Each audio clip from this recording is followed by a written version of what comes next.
কামত গৈছোঁ, কাম কৰা মানুহ কামত গৈছোঁ। ল'ৰাটো জ্বৰ হৈছে, ডাঙৰটো জ্বৰ হৈছে। হোৱাৰ পিছত কামত গৈছোঁ যে পইচা নাই, মোৰ হাতত 10 টকা।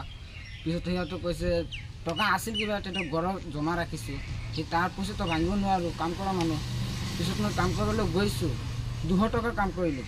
200 টকা কাম কৰিছোঁ, 11 বজাত আহিলোঁ।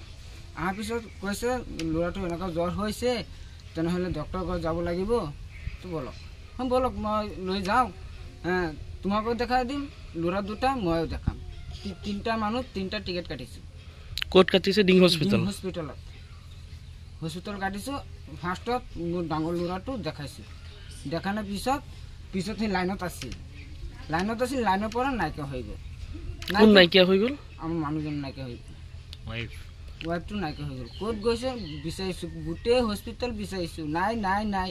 এই ল'ৰাটো লৈ গোটেই ডিং বাজাৰ বিচাৰিছোঁ। টাউনত গৈছোঁ, টাউনত নাই। মোৰ বাইৰে ফোন মাৰিছে, তই ক'ত আছ? বাই আমি এনেকৈ ঘূৰি আছোঁ, ক'ত যাম? এই ল'ৰাটো লৈ পিছত ঘৰলৈ আহিলোঁ। ঘৰত আহি এই ল'ৰা সৰুটো কান্দি আছে।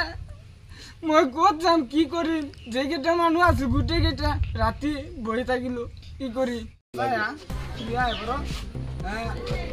আমি তোমার জীবিত দিকে চাই, আমি তুমি চলে গেছো, আর 2বার ভুল করছে, মাফ করছি। তুমি ওখানে চলে আসছো, এমনিতে আয় বড় স্যার আন্টি আমার কিবা কান্তাছে, তুমি ওখানে দাও আয় বড়। তোমার লাগে জীবিত কি অবস্থা হয়েছে?